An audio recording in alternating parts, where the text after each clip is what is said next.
Yaqinda 2021-yilda chiqarilgan Zak Snayderning Adolat ligasi filmini qayta ko'rib chiqdim va filmdagi hech kim e'tibor bermagan 17 ta belgiga ko'zim tushdi. Demak, bugungi videoda Darkseidning yelkasidan olgan jarohati va uning Omega nurlaridagi yashirin kod, shuningdek Krypton kemasidagi Po'lat odam filmiga qoldirilgan 17 ta siz sezmagan belgilar haqida gaplashamiz.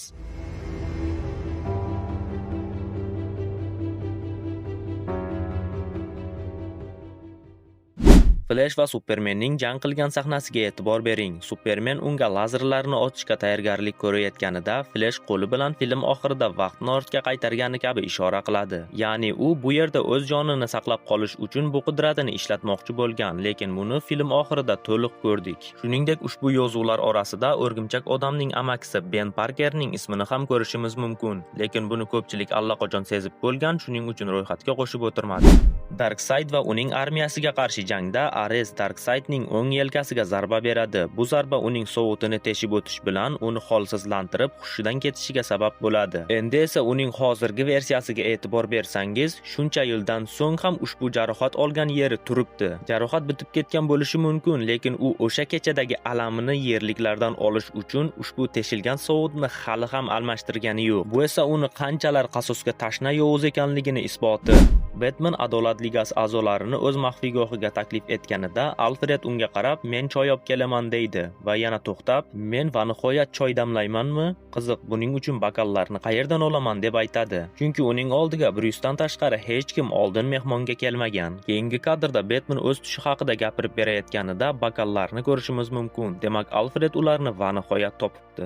Kiborg kelajakni ko'rayotgan sahnada Amazonkaliklar Dianani dafn etayotgan edi. Ushbu sahnaning chap burchagida Darkseid ularning dafn marosimini tomosha qilib turibdi. U ataylab ularga buni o'tkazish uchun imkon bermoqda. Darkseidning orqaga qarab yurishi va 1-2 qadam yurib to'xtashi o'sha portal ochilgan sahnadagi bilan bir xil. Rejissyor ushbu sahnani takroran flashback uchun ishlatgan. Darkseidning Omega nurlari barcha DC fanatlarini shokka tushirdi. Ayniqsa undan suv ostida foydalanilganda suvning qaynashini ko'rishimiz mumkin. Endi esa ushbu kadrni shu joyda to'xtatamiz. Aytingchi, nimani ko'ryapsiz? Albatta hech nimani. Endi esa ushbu nurlar nimaga belgi berayotganligini bilasiz. Yakun.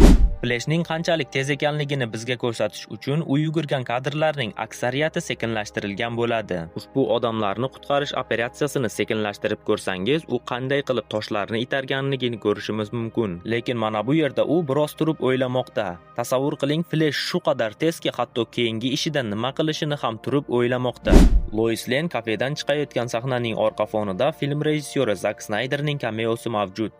Kiborg kelajakni ko'rayotgan sahnalarning yana birida Lois Lanening kuyib ketgan tanasi qo'lida bo'lgan Superman ko'rsatiladi. U sevgilisining o'limi uchun qayg'urmoqda. Darkseid esa uning orqasidan kelib, antihayot tenglamasi bilan uni o'ziga bo'ysundiradi. Ushbu sahnaning o'ng tomoniga yaxshilab qaraydigan bo'lsak, Robinning kiyimini ko'rishimiz mumkin. Oldinroq bu kiyim Batman Supermanga qarshi filmida ham ko'rsatilgan edi. Demak, ushbu voqea Batmanning qarorgohida bo'lib o'tmoqda. Superman esa Lois Lanening o'limiga Batmanni ayblab yovuzga aylanadi. Apokalips kelajakda yovuz Superman Adolat ligasining oldiga qo'nganida sekin ularga qaraydi. Ushbu kadr Batman Supermanga qarshi filmidan olingan. Balkim rejissyor pulni biroz tejash uchun bu kadrni ishlatgandir. Barry Allen Krypton kemasiga kirish uchun qalbaki hujjatdan foydalanadi. Josh Whedonning versiyasida uning tug'ilgan yilida xatolik bor, ya'ni u 7 yoshli qilib yozilgan. Zak Snayderning versiyasida esa ushbu xato tuzatilgan. Superman Kiborgni qutqarish uchun dala bo'risining zarbasini qaytargan sahna to'g'ridan-to'g'ri komiksdan olingan.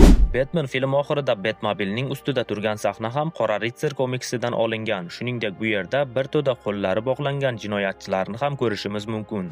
Barry Allen bilan bo'lgan ushbu sahnadagi avariyaga uchragan yuk mashinasiga e'tibor bersak, Gardner Fox yozuvini ko'ramiz. Bu mashhur DC komikslari Flash va Adolat ligasining avtorlaridan biri Gardner Foxga belgi. Bruce va Barryning ilk suhbati paytida orqa fonda Flash o'zi uchun super qahramon emblemalarini chizgan qog'oz mavjud. Bunisi esa Barry o'z emblemasini Supermannikiga o'xshatmoqchi bo'lganligiga belgi. Filmda Po'lat odam filmiga ham juda ko'p belgilar qoldirilgan. Adolat ligasi a'zolari birinchi bo'lib Krypton kemasiga kirishganida ochiq kapsula oldidan o'tishadi. Buni esa biz o'tgan filmdan yaxshi eslaymiz. Eng qizig'i, Flash ushbu kapsulaning ustidan changni kimdir tozalaganligini ko'rib qoladi. Qiziq, bu kimning ishi bo'lishi mumkin?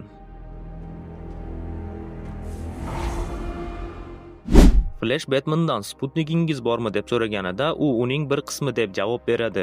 Bu shunchaki hazil emas. Po'lat odam filmining bu sahnasida uning nomi tushirilgan Sputnik oldida Superman jang qilgandi. Filmda belgilar bundan-da ko'p, lekin men faqatgina kam sonli odamlar payqaydiganlarini sizga taqdim etdim. Agar yana qandaydir belgilarni filmda sezgan bo'lsangiz, kommentariyada yozib qoldiring. Filmni esa bizning Telegram kanalimiz orqali yuqori sifatda va o'zbek tilida tomosha qilishingiz mumkin. Kanal manzili video ostida. Bugungi video shulardan iborat edi. Keyingi videolarda ko'rishguncha sog' bo'ling, salomat bo'ling. Xayr.